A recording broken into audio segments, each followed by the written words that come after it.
शारदे के चरणों में नमन। आज के इस अद्वितीय ऊर्जा से भरपूर प्रारंभिक प्रतिभाएं, वर्तमान की प्रतिभाएं और भविष्य की प्रतिभाओं का संगम जिस स्थान पर हो रहा है, उस ऐतिहासिक स्थल फुलवाड़ा पेपर के हनुमान जी मंदिर में मैं उमेश कुमार शर्मा हमारे इस कार्यक्रम के मुख्य अतिथि IAS गगन सिंह जी, एक बेहद साधारण से परिवार से निकले किसान पुत्र, मीना बड़ौदा मेरे पास के गांव के निवासी, जिन्होंने इस पूरे परिक्षेत्र में सफलता के नए आयाम स्थापित करके और हम सबको गौरवान्वित किया है। मैं गगन सिंह जी का बहुत बहुत धन्यवाद देता हूँ, आभार देता हूँ और इस बात के लिए मैं अपने आपको भाग्यशाली भी मानता हूँ कि यूथ के साथ मेरे बच्चे जैसे ही हैं ये, इनके साथ मुझे बहुत साझा करने का अवसर मिला अपने बच्चों के साथ। इस कार्यक्रम में हमारे और मेरे विद्यार्थी, होनहार विद्यार्थी प्रेम सिंह, ये खंडीर के निवासी, मुझे इनका गुरु होने का गौरव प्राप्त है और कितना अच्छा लगता है जब एक विद्यार्थियों को सम्मान होते हुए और मंच पर सम्मान देते हुए एक गुरु अपनी आंखों से देखता है। और इस सम्मान मंचासीन अतिथि गणों में एक बहुत बड़ा नाम और मेरे गांव से थोड़ा मेला लगते हुए प्रोफेसर, आदर्श प्रोफेसर, जिनको सम्मान की दृष्टि से इस पूरे परिक्षेत्र में जाना जाता है, जिनके लेख प्रकाशन से हम सभी अवगत और गौरवान्वित महसूस होते हैं, ऐसे हमारे आदरणीय प्रोफेसर गंगा साहेब जी मीना JNU में कार्यरत हैं। इनके साथ मंच, सभी के साथ मंच साझा करना मेरा परम सौभाग्य है। मेरे गांव के, मेरे घर के लोगों के बीच में मैं इसी तरह से पला बड़ा हूँ, आप ही के बीच का बेटा हूँ, आप ही के साथ का हूँ। मेरे जीवन में प्रोफेशन के रूप में, मेरे जीवन उपार्जन के रूप में मैंने शिक्षा को चुना है। शिक्षा एक वाकई, अपने गगन जी कह रहे थे, प्रेम जी ने कहा कि ये ऐसा हथियार है जो आपकी पूरे जीवन, आपका पूरा भविष्य सब कुछ बदल कर देता है, निश्चित रूप से। और आज ऐसी ही प्रतिभाओं को सम्मानित करने का अवसर इस मंच के माध्यम से, जो हमारी शिक्षा विकास समिति फुलवाड़ा पेपर के सब प्रधान गणमान्य लोगों के द्वारा इस गरिमामय कार्यक्रम में आप सभी ने आमंत्रित करने का जो अवसर दिया है, मैं आपका बहुत बहुत धन्यवाद और आभार व्यक्त करता हूँ।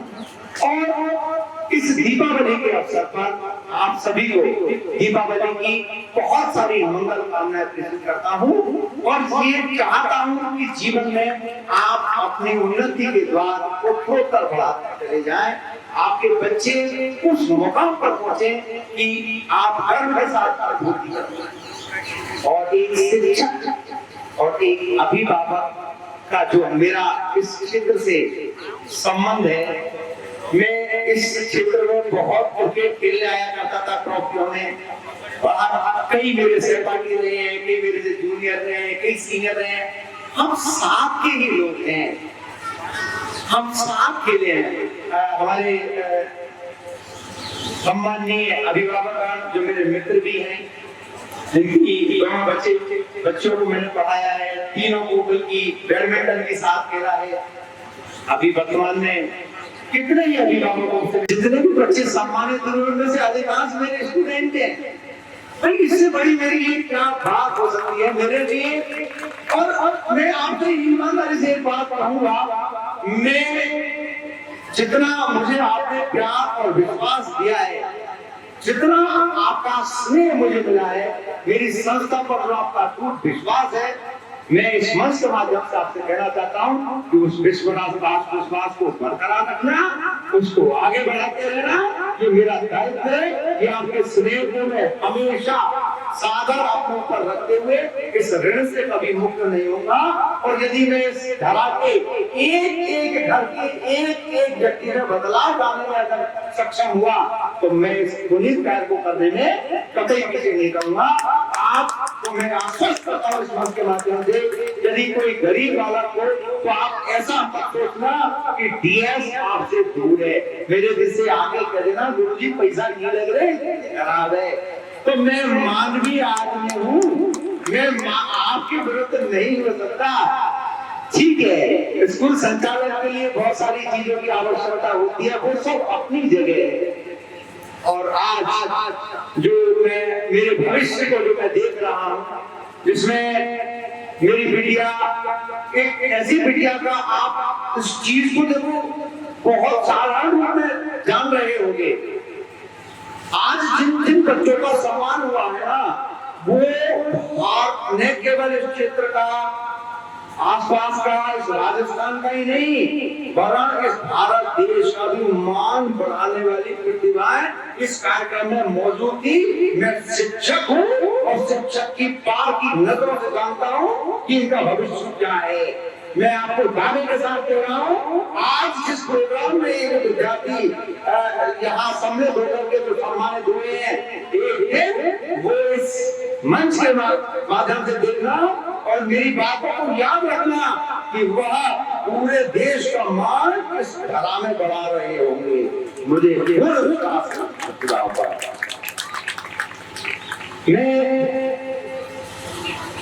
निश्चित रूप से जब मैंने इस संस्था को डाला था तो जीवन में केवल यही बात थी, ऐसा नहीं था कि मैं होनहार विद्यार्थी रहा हूं मेरे क्षेत्र का। हाँ, मैं पढ़ने में अच्छा था, लेकिन जब मैं इंजीनियरिंग और मेडिकल में दोनों में मेरा सिलेक्शन हुआ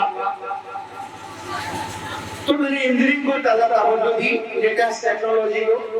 और इंजीनियरिंग करने के बाद में जब मैं यहाँ आया तो ऐसा नहीं है कि मैं कोई जॉब नहीं कर सकता था। मैं ईमानदारी से कहूँ, मैंने कभी खुद से नौकरी लेने की बात कभी नहीं सोची। मैंने हमेशा एक बड़ी सोच के साथ काम किया, क्योंकि मैंने मेरे गांव में, आसपास के गांव में मेरे से होनहार छात्रों को अच्छी शिक्षा नहीं मिलने के कारण उनके अभिभावक अपने सक्षम नहीं थे। मेरे चाचा जी उन जमाने में अंतिम थे। हम लोग हमारी फैमिली गुजरात रही हुई है, हम लोग एडवांस थे थोड़ा सा सोचने में, ऐसा नहीं था, लेकिन समझ एडवांस रही है। तो उन्होंने मुझे अच्छी शिक्षा दी।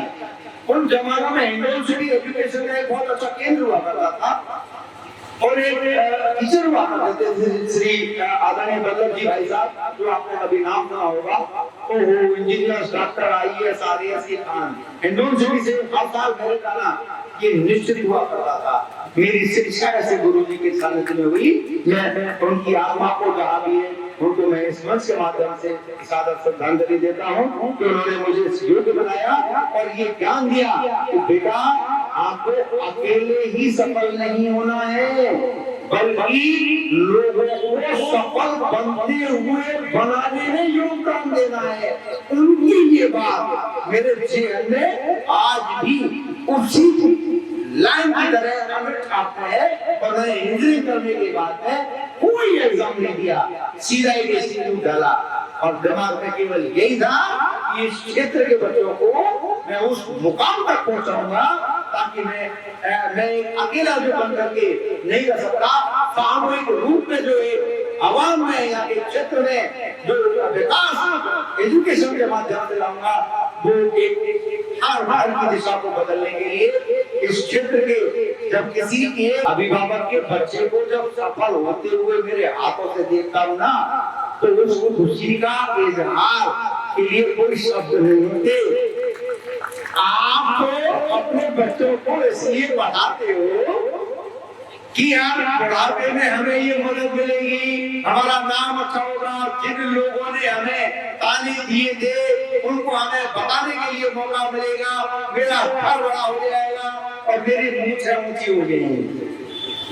ये हर अभिभावक की इच्छा होती है, लालसा होती है और होनी भी चाहिए। लेकिन गुरु की जो इच्छा और लालसा होती है वो ये नहीं होती कि वो उसको मलक के भी राम राम मानेगा।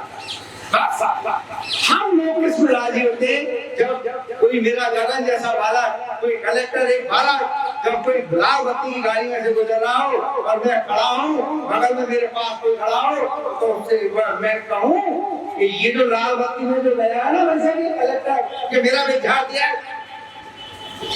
ये जो चीज होती है ना ये शिक्षक को ऊर्जा देती है।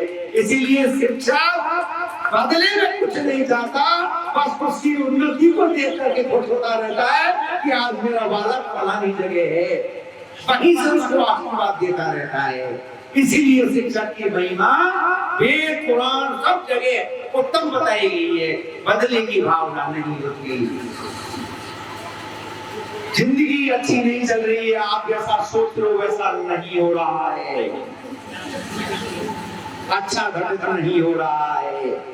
मेरे शब्द याद रखना, ये जिंदगी आपकी गुलाम नहीं है, ये जिंदगी ने आपके लिए पट्टेदारी नहीं ले दी है कि ये आपकी इच्छाओं के हिसाब से चले, कि आपकी आकांक्षाओं के हिसाब से चले। और जीवन में जब कभी ऐसा होने लग जाए, थकना नहीं, रुकना नहीं, अपनी ऊर्जा को समेट करके एक लक्ष्य पर निर्धारित करते हुए उस पथ पर टिका देना।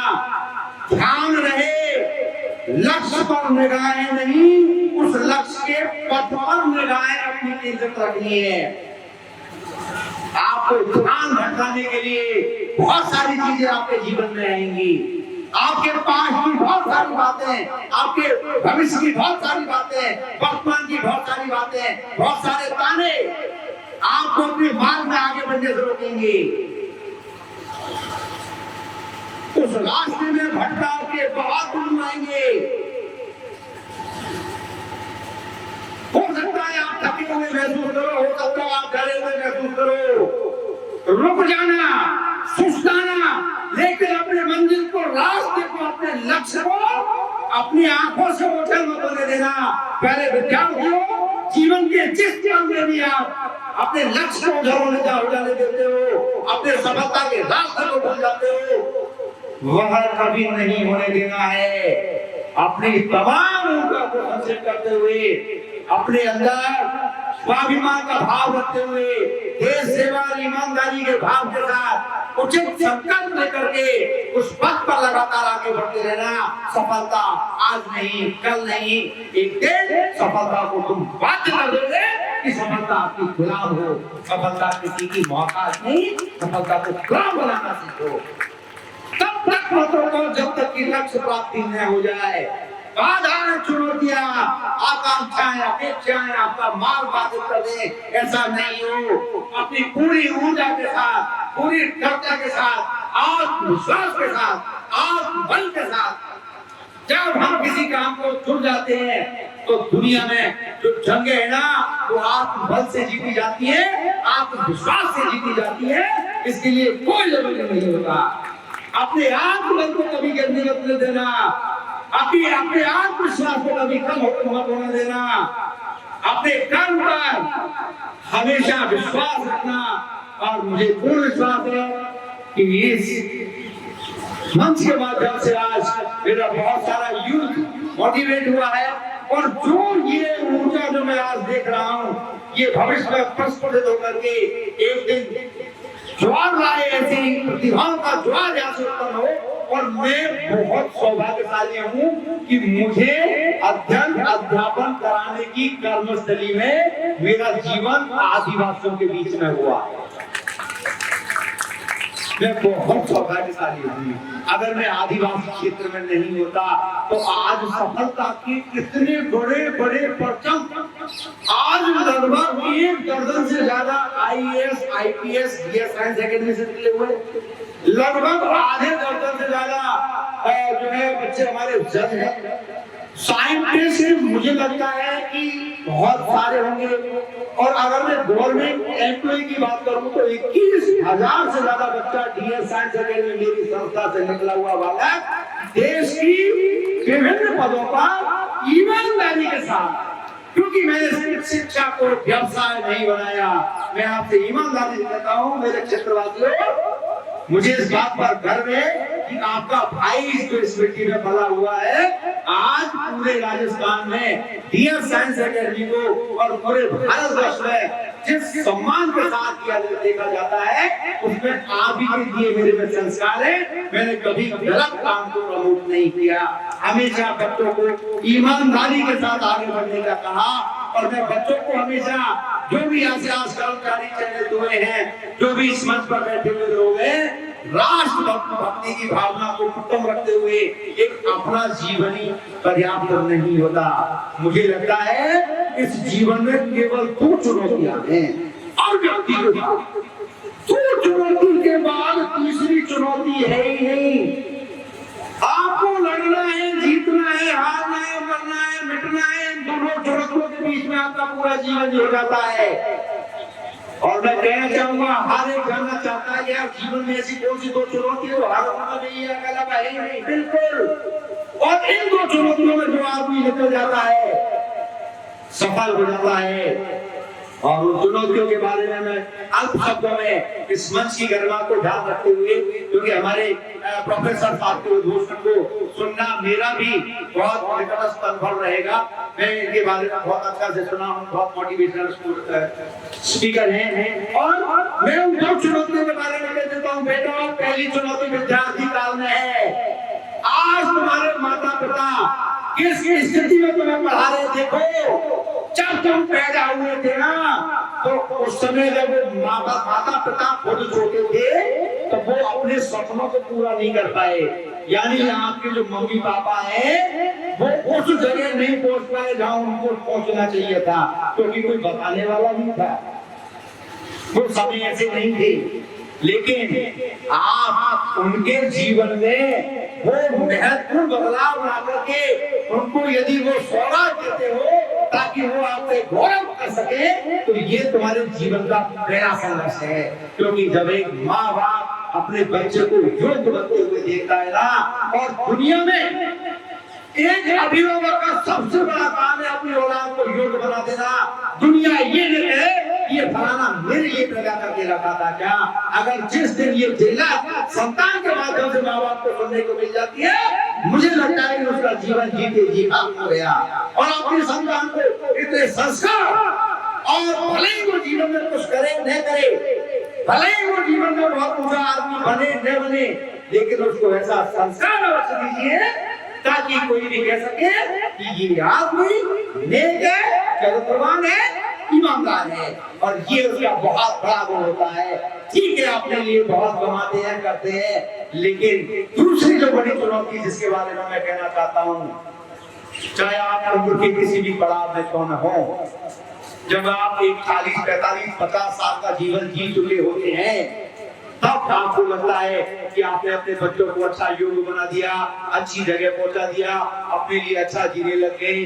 अब थोड़ी सी क्यों नहीं मेरे समाज के या मेरे क्षेत्र के, यदि आपकी व्यापक सोच है तो राष्ट्र के बारे में वह सोचने लगता है कि मैं दुनिया में सबका रिटर्न टिकट कंफर्म है।